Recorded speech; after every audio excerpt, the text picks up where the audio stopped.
Amados, mais uma vez, pode se assentar, queridos, em nome de Jesus. Mais uma vez, né, como os irmãos, alguns se achegaram agora, nós vamos fazer a releitura do texto desta noite. Amém? Que se encontra lá em 1 Coríntios, capítulo de número 7, a partir do verso de número 17. Amém? 1 Coríntios, capítulo de número 7, versículo 17 ao versículo de número 24. Todos quantos acharam, digam amém. Eu vou ler aqui, diz assim: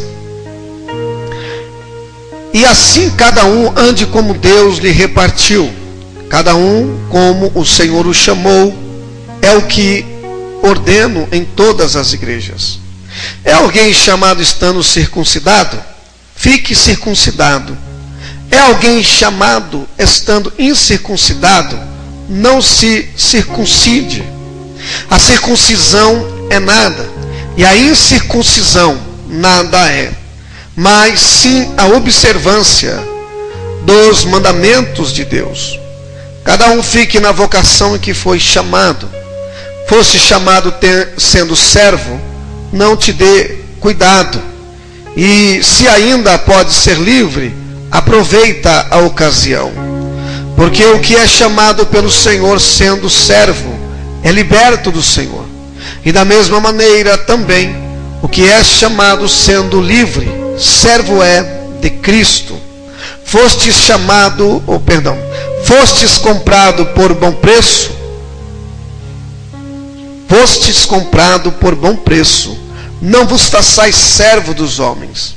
Irmãos, cada um fique diante de Deus no estado em que foi chamado. Amém?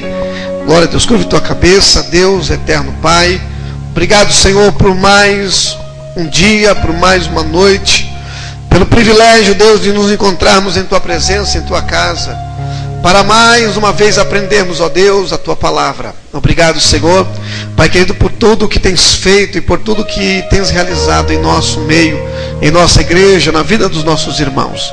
Agora te peço, Senhor, que tu abra os olhos do nosso entendimento, para que compreendamos a tua vontade e o teu querer para as nossas vidas, Senhor. Glorifica o teu nome, dá-lhe sabedoria, graça e revelação, para que eu possa, Senhor, expressar todo o teu conselho, toda a tua vontade para as nossas vidas. Ó Deus, que naquilo que nós vamos falar nesta noite, dá-nos graça e sabedoria, Pai, no nome de Jesus. Amém e amém. Glória a Deus, igreja. Irmãos, como é bom estar na casa de Deus, né? Glória a Deus. Por isso que choveu hoje. O Robinho veio para a igreja, veio para o culto de ensino, né? Então aí Deus mandou logo uma chuva, né? Olha aí, irmão.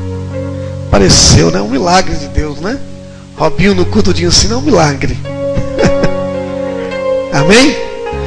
Amados, na semana passada nós falamos a respeito do capítulo 7, no início do capítulo 7 de 1 Coríntios, da carta de Paulo à igreja de Corinto, e abordamos, né, o tema que os irmãos talvez não tinham ouvido falar ainda, que foi a respeito do asceticismo, né?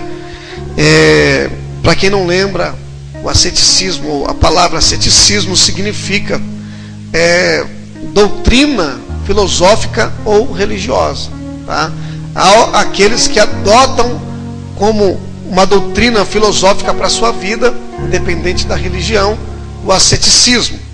Há aqueles que dentro da religião também adotam como filosofia religiosa também o asceticismo. O asceticismo ele tem dois polos, né, que são propriamente negativos, os dois polos dele, não são polo positivo nem negativo, tá? Os dois pontos sobre o que se trata o asceticismo, existem aqueles que, pela doutrina filosófica, né, aqueles que entenderam que era uma doutrina, era uma filosofia dos gregos, que assim também assumiu, né, a cidade de Corinto. Os romanos assumiram pelo helenismo a doutrina, a filosofia grega. Aqueles que assumiram essa doutrina, essa filosofia asceticista, alguns penderam para um estilo de vida onde pensavam-se assim, que o corpo, por ser mau, pela carne ser má, então devia-se fazer-se todo um esforço disciplinatório, né, ou de disciplina corporal, não satisfazendo os desejos naturais, os instintos naturais do corpo. Há aqueles que levavam uma vida de asceticismo, onde essa pessoa não cumpria ou não deixava desenvolver o instinto natural do corpo. E há aqueles que entendiam que o corpo, ou por sermos o corpo ser também mau, era também necessário satisfazê-lo de forma exagerada, os desejos do corpo. E esse mal, esse problema, como eu disse aqui na semana passada, ele também acabou sendo um pensamento da igreja de Corinto. A igreja de Corinto também, alguns irmãos ali passaram a vivenciar esse estilo de vida. Uns pensando assim, adotando associando junto aos ensinamentos de Paulo, que tiveram uma compreensão errada dos ensinamentos de Paulo, disseram: já que a carne é má, já que a carne é ruim, o corpo é ruim, então Paulo ensina que nós somos livres, e por sermos livres em Cristo, nós podemos fazer o que quiser da nossa vida, podemos fazer o que quiser do nosso corpo.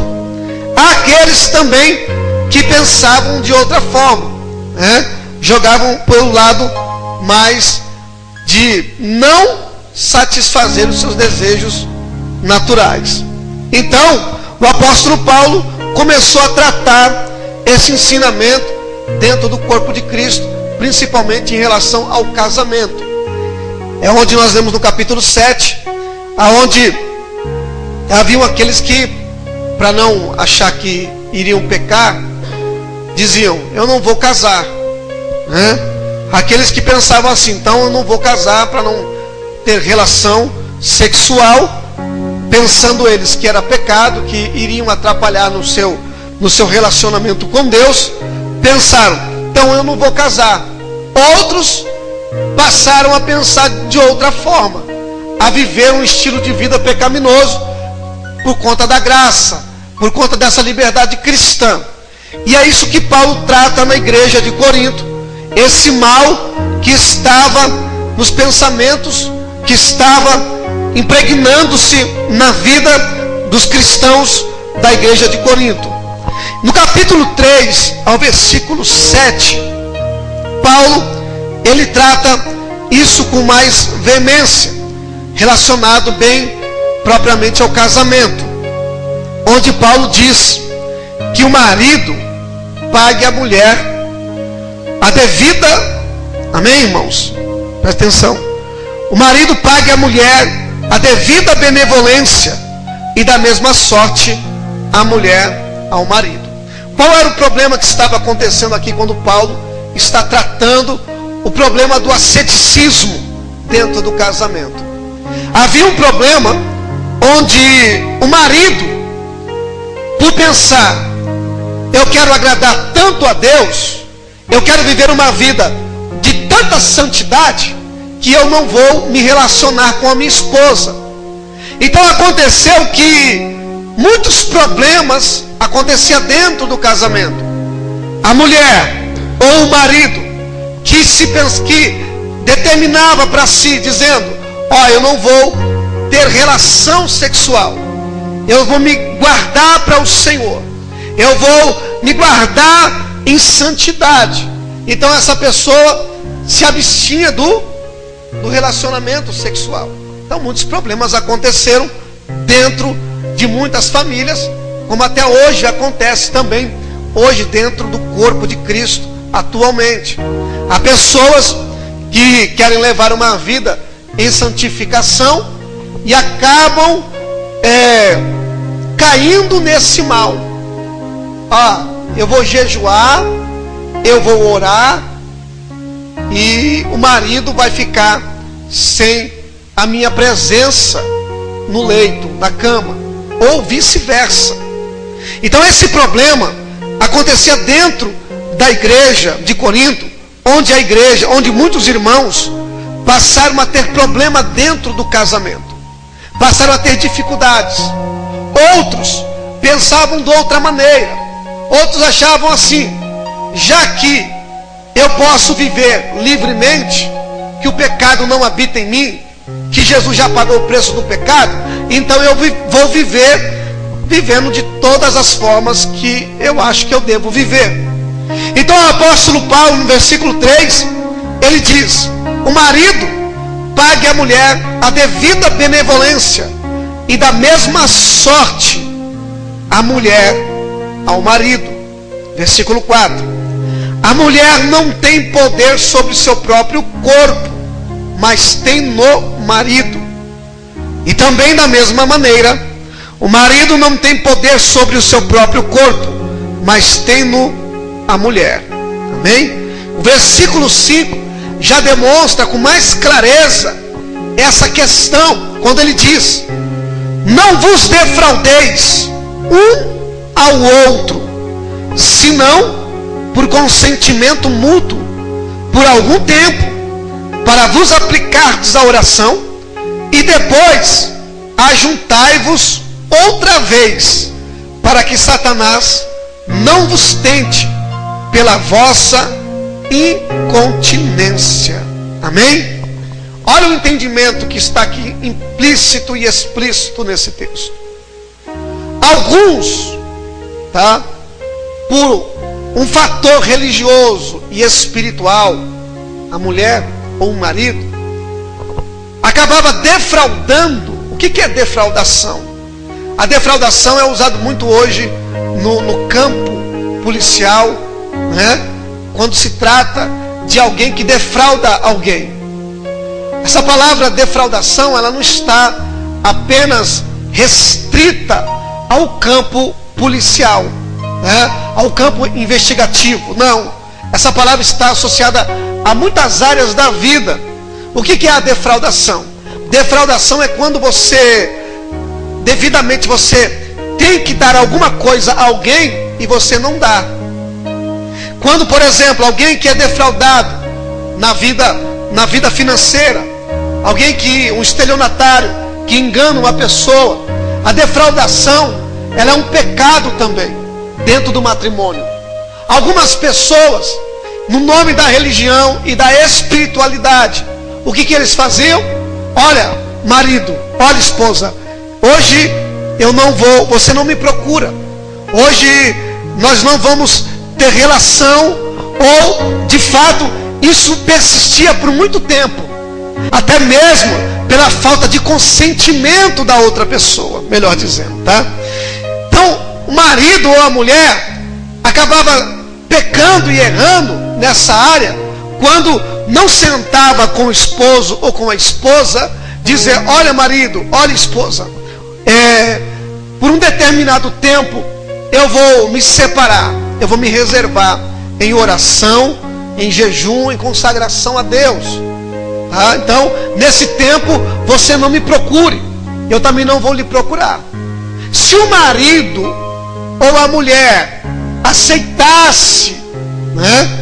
É que Paulo está dizendo: se o marido ou a mulher aceitar essa posição da pessoa que quer se separar para o Senhor, é um consentimento mútuo, há uma conversa entre os dois, aí sim, essa consagração vai ser recebida pelo Senhor.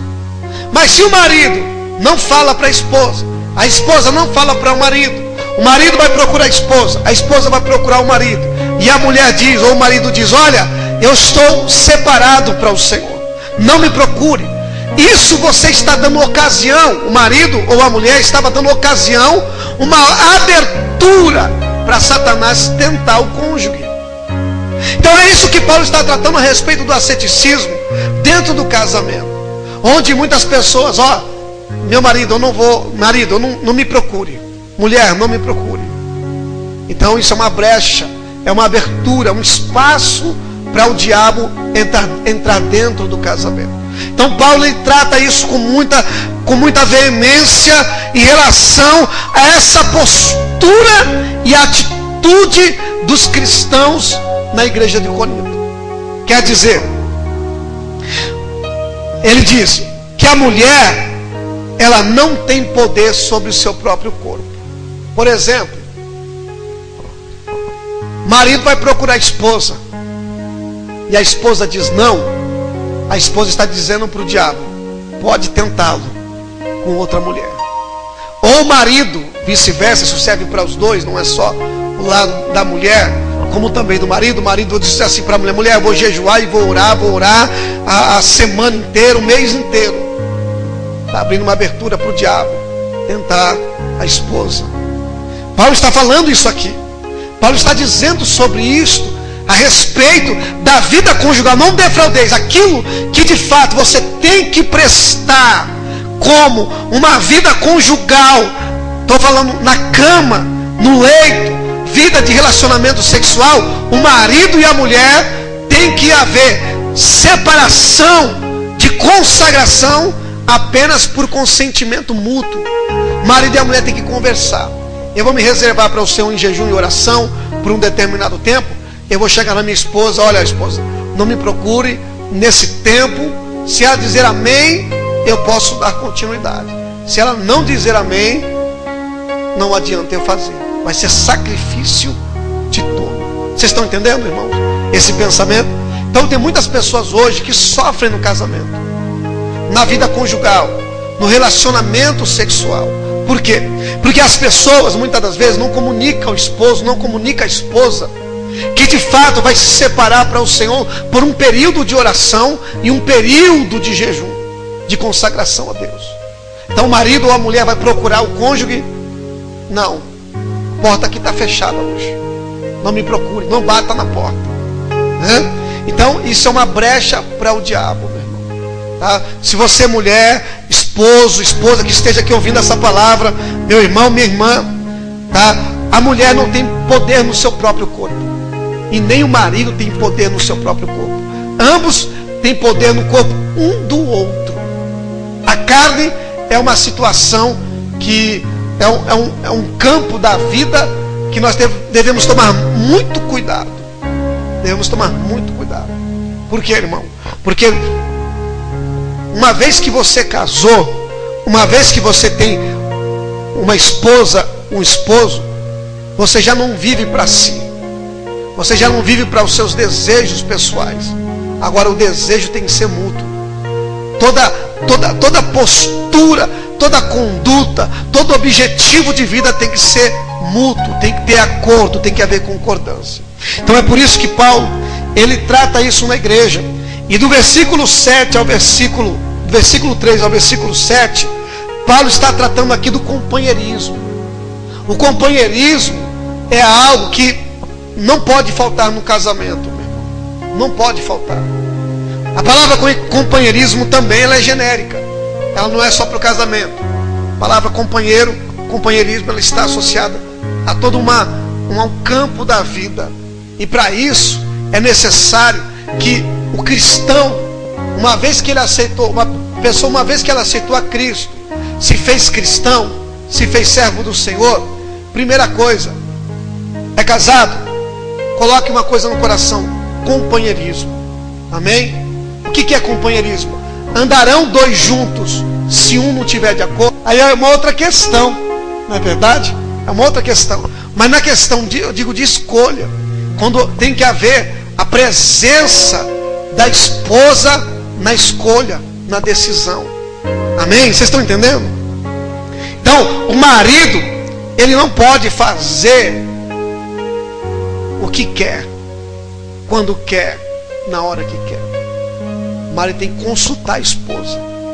Uma vez que o marido toma uma atitude de escolher o que ele quer, de fazer o que ele quer, ele está defraudando o sentimento. Ele está defraudando a posição da esposa dentro do casamento, dentro da família. Amém?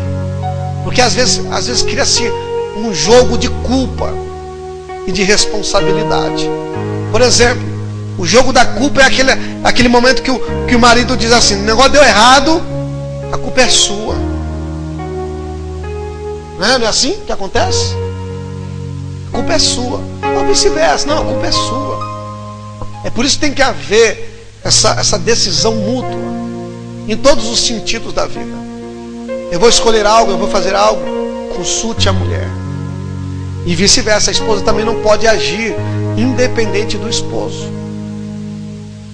Não é uma questão, meu irmão, minha irmã, de quem manda mais dentro de casa. Alguém me pergunta para mim: André, quem é que manda na sua casa?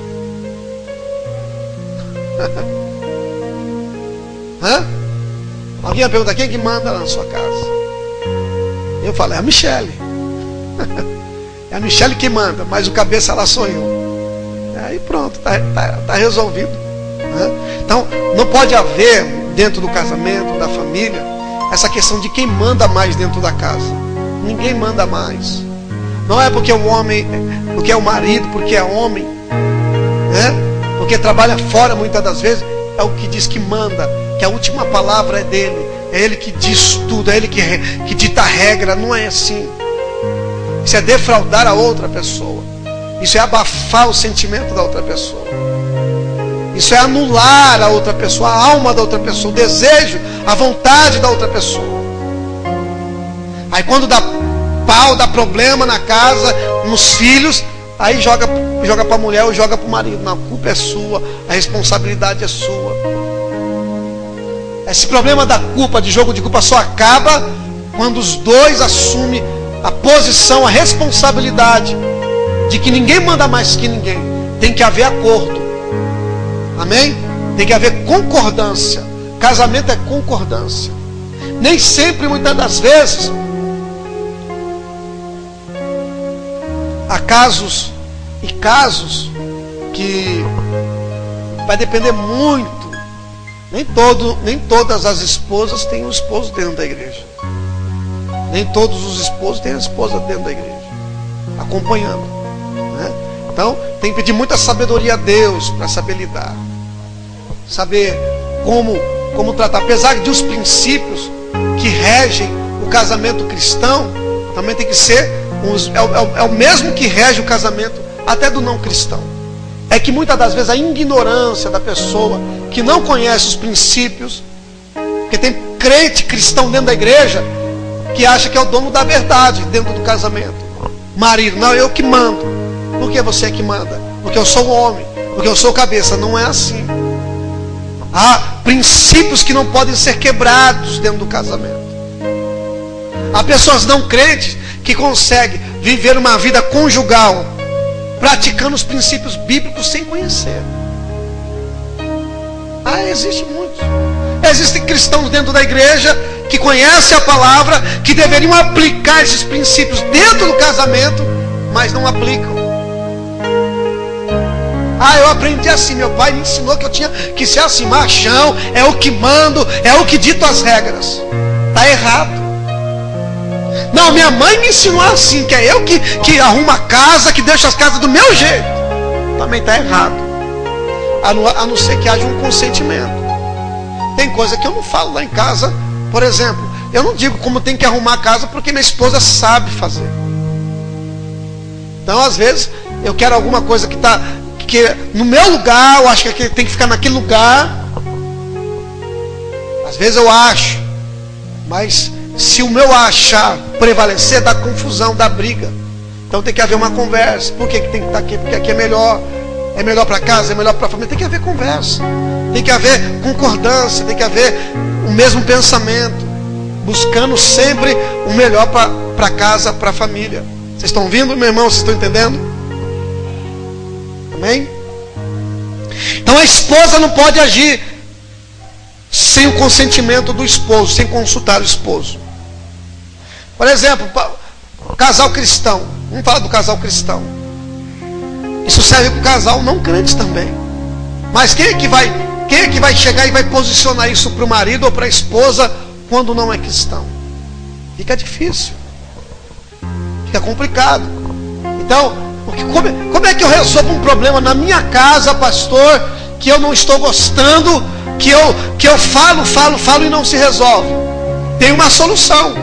Você quer ver na palavra como é que se resolve um problema que muitas vezes você não pode resolver porque a pessoa não é crente? Sabe como é que se resolve? Você quer saber? Diga amém.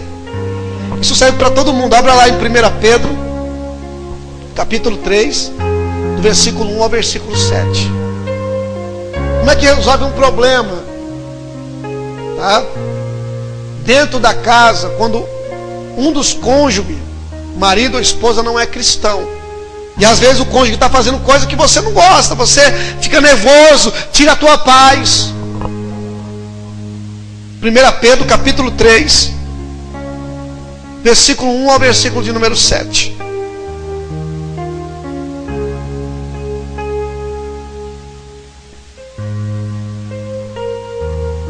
Todos acharam? Olha o que diz. Semelhantemente vós mulheres sede sujeitas ao vosso próprio marido, para que também, se algum não recebe a palavra pelo procedimento de sua mulher, seja ganho sem palavra, considerando a vossa vida casta em temor. Amém? Então tem coisa que não adianta falar. Coisa que você não ganha no grito, não ganha falando, não ganha explicando. Sabe como você ganha? Sem palavra, no silêncio. Fica quieto, é a melhor coisa. O procedimento, a conduta em temor a Deus é que vai ser a tua fala diante da pessoa. Pode falar, meu irmão. Em atitudes. É isso aí. A sua atitude, a sua conduta. Não importa o tempo. Não importa quanto tempo possa se passar. Mas a conduta e a atitude vai falar mais alto do que a palavra. Muitas das vezes que a gente quer resolver no grito. Coisa que a gente não resolve no grito. Sabe por quê, irmão? Se você não resolver no grito, ou não resolver no silêncio, sabe como que você resolve? Que a pior solução é na porrada. Na paulada, uma panelada na cabeça. É um pau de macarrão na cabeça. Aí você resolve. Brincadeira, pô. Não é assim não, viu, irmão? Não se ensina a violência, não, tá? Né? Oi? Essa opção da panela voando, do pau de macarrão na cabeça, não é de cristão, viu, irmão? Tá bom? Então, cristão, quando não resolve na palavra, é na oração e no silêncio. Tá bom? E na conduta de vida. Esposa, marido não é crente, conduta de vida. Deus vai trabalhar no coração do esposo. Da esposa a mesma coisa, ou vice-versa. Tá bom? Vocês entenderam, meu irmão? Amém? O relacionamento, o casamento, né? A vida sexual, a vida sentimental, compreensão, isso é vital para a vida a dois, a vida do casamento. Independente se a pessoa seja crente ou não. Mas se uma pessoa é cristã, a Bíblia fala que a esposa ou o esposo cristão santifica o outro. E assim também santifica os filhos. Como assim, pastor? Quer dizer então que eu, sendo esposa cristã dentro de casa, o meu marido já está salvo por não ser crente? E os meus filhos também? Ou não? Não é automático isso. A conduta da pessoa como cristão dentro do lar vai santificar o coração do esposo. É como se fosse uma pregação do Evangelho. É uma pregação do Evangelho sem fala, só na conduta. A consciência da pessoa vai sendo tocada pelo Espírito Santo, pela conduta da pessoa. Uma hora, um momento que o Espírito Santo tiver total liberdade na alma, no coração daquela pessoa se rende aos pés de Jesus. Tem que ter paz, tem que ter paciência, tem que ter graça de Deus. Amém? Uma outra coisa, meu irmão. Religião, igreja, e nem espiritualidade justifica a ausência do cônjuge ao outro, em qualquer área, tá bom? Como eu falei aqui do jejum, da oração, nenhuma atitude religiosa pode justificar a ausência em qualquer sentido na vida a dois ou na vida da família. Eu sempre tenho falado aqui, ensinado aos irmãos, que a prioridade do cristão depois de Cristo é a família, não é a igreja, meu irmão. Muitas pessoas perderam casamentos, né? Tiveram dificuldades no casamento e perderam a sua vida conjugal por separação, por divórcio, porque a esposa só queria viver na igreja, o esposo só queria viver na igreja, só fazendo a obra, a esposa só fazendo a obra. Aí o marido se enjoou, deu brecha para o diabo, porque a mulher não estava presente para deixar a casa ajeitada, para estar ali presente para o esposo. O que aconteceu? O marido foi embora com outro, a mulher foi embora com outro. E aconteceu isso fora no mundo? Não, dentro da igreja. Então nenhuma atitude religiosa e até mesmo espiritual justifica a ausência na vida a dois. Amém? Isso também é defraudação. Uma vez que eu vou para a igreja, uma coisa é você servir a Deus, ter Jesus como Senhor, uma coisa é você estar na igreja. Se o marido permite você estar na igreja, glória a Deus, não reclama. Mas no dia que ele fala, opa, hoje vim em casa, esteja comigo, vamos sair comigo, sai com o seu esposo. Estava no monte, foi lá de novo.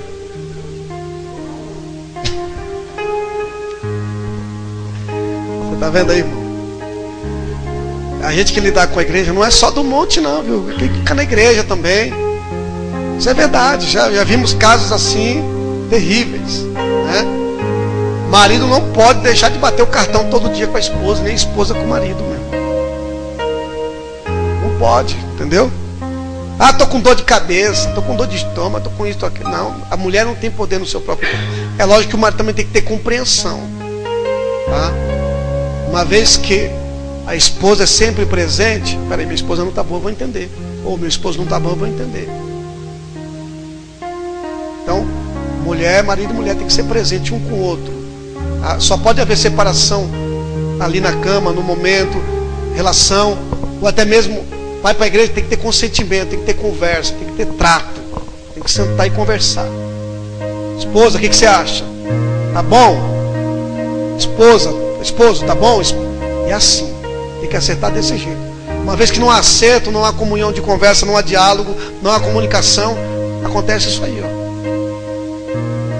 Então nenhuma, vou para o monte orar, estou buscando a Deus.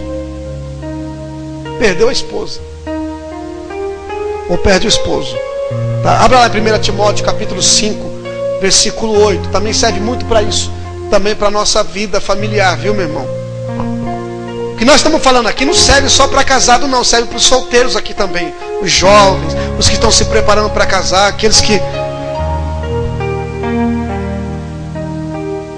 1 Timóteo 5 e 8, tá? Jesus em primeiro lugar, Deus acima de tudo, viu? 5 e 8. Olha o que diz aqui, meu irmão, tá? Isso aqui serve para a vida conjugal e se estende para todos os aspectos da vida familiar, tá bom? Posso ler? Olha o que diz. Mas se alguém não tem cuidado dos seus, e principalmente dos da sua, da onde? Da onde? Negou a fé, e é o quê? Pior do que? Do que o infiel, do que o descrente. Então tem pessoa dentro da igreja que consegue ser pior do que o camarada lá no mundo. Quando negligencia a família, quando negligencia a esposa, o esposo. Tem gente que consegue ser pior. E Jesus condenou a atitude dos fariseus. Quando os fariseus, eles falavam assim, justificavam a presença deles no templo, o trabalho deles no templo, e negligenciavam a família. Jesus fala assim, olha, da lei do Corbã. Quem já ouviu a palavra lei do Corbã? Né? Foi uma tradição do homem que os fariseus colocaram. Porque a Bíblia diz assim, que devemos honrar o nosso pai e a nossa mãe. Não é isso? Então, Jesus fala assim, ó, vocês invalidais os mandamentos de Deus com a tradição que vocês criaram. Por quê? Porque os fariseus, os religiosos naquela época, eles prestavam serviço no templo e até ofertavam no templo, e a mãe e o pai estavam passando necessidade. Isso chamava lei do Corbã, quer dizer, eles eram ausentes no cuidado com os pais e justificavam todos os seus trabalhos, toda a sua conduta de vida, todo o seu esforço a Deus no templo. Quer dizer, então eles invalidavam, eles negligenciavam o mandamento de honrar o pai e a mãe. O pai e a mãe passavam necessidade, já velhinhos, porque diziam, não, o que eu devia de dar para o meu pai e para a minha mãe, eu vou dar lá na casa de Deus. Vocês entenderam, irmão? Primeiro a sua família. Eu tenho uma coisa para dizer aqui para os irmãos. Tem gente que, mas sem tem gente que vai pensar assim, pastor está ficando doido, né? Irmãos, a igreja não é em primeiro lugar. Não é em primeiro lugar. Sua conta de água, de lá, preciso estar assistindo lá na igreja. Não. Primeiro a sua casa. Se está faltando na sua casa, primeiro a sua casa, sua família, depois a igreja. Vocês entenderam, irmão? Pensou, camarada, assim, não, eu vou dar na fogueira santa, eu vou lá dar o meu dízimo, vou dar a minha oferta. O filho está passando fome, os pais estão passando necessidade. E aí, agora, uma coisa, se você tem, mas está faltando na sua casa, vai cortar a luz, ser fiel ao dízimo, ser fiel a Deus no dízimo, não é ser infiel com a família. O que eu estou dizendo aqui não é priorizar a sua renda apenas para a família no modo geral. Estou dizendo, uma vez que a religião impõe sobre as pessoas dizendo que o seu dinheiro, o seu valor tem que ser dado na igreja e negligenciar a família, isso é errado. É isso que eu estou falando. Pode acontecer às vezes de alguém pensar assim, peraí, eu tenho que ser fiel no dízimo. Tem que ser fiel sim. É bíblico. Isso é mandamento de Deus. Amém?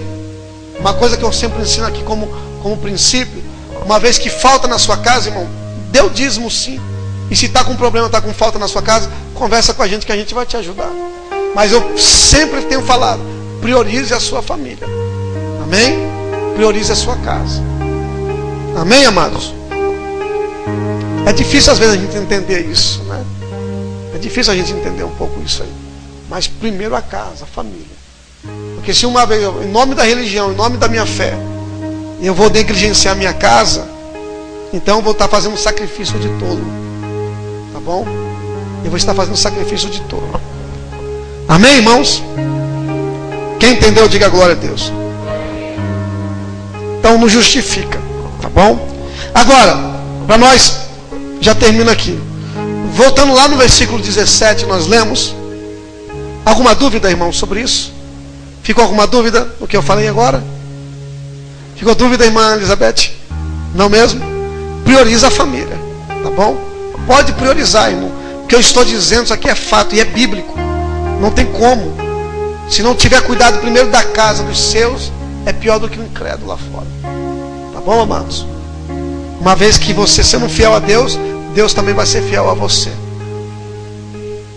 Vamos lá. Uma vez que Paulo já pula do casamento, ele trata a respeito de uma outra questão que abrange não só o casamento, mas toda a vida cristã. Por exemplo, versículo 17: e assim cada um ande como Deus lhe repartiu, cada um como o Senhor o chamou. É o que eu ordeno em todas as igrejas. É alguém chamado estando circuncidado? Fique circuncidado. É alguém chamado estando incircuncidado? Não se circuncide. A circuncisão nada é. É nada. E a incircuncisão nada é. Mas sim a observância dos mandamentos de Deus. Amém?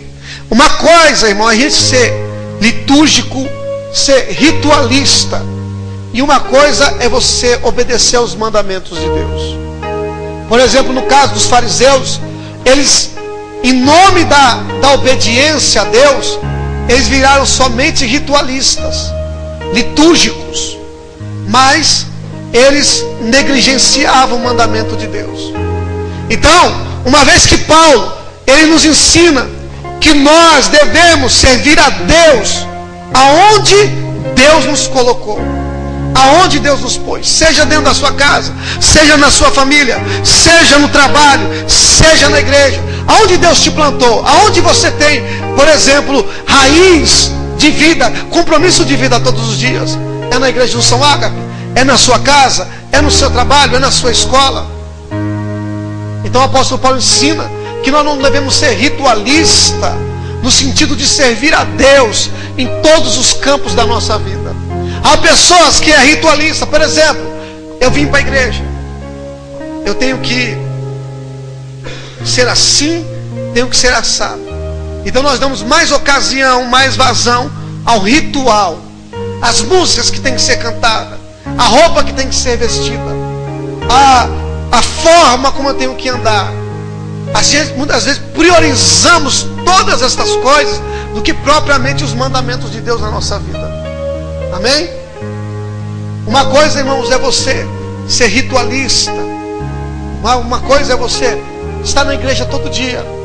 Tem pessoas que vão para a igreja todo dia como um ritual, apenas como um ritual, mas não servem a Deus pelos princípios da observância à lei de Deus. Vocês estão entendendo? O que é ser ritualista, irmão? O povo ia sacrificar no templo antigamente, o povo ia sacrificar no altar, mas Deus falava assim, Jesus falou assim, que esse povo me honra com os lábios, mas o seu coração está longe de mim. Uma coisa é a gente estar aqui na igreja, adorando, cantando, pregando, ensinando.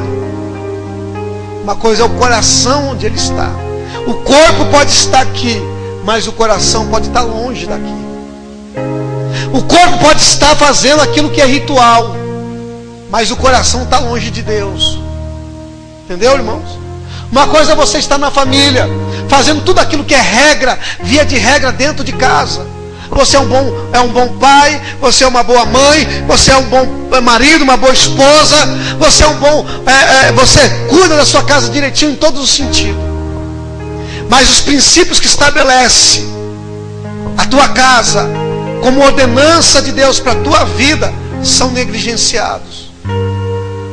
Não vai adiantar eu se pagar a conta em dia, não vai adiantar eu ser dizimista fiel, não vai adiantar eu estar na igreja todo dia, não vai adiantar eu ir dormir tal hora, cedo, acordar no horário, ser ritualista em todos os sentidos da vida e negligenciar aquilo que é mais importante na vida espiritual.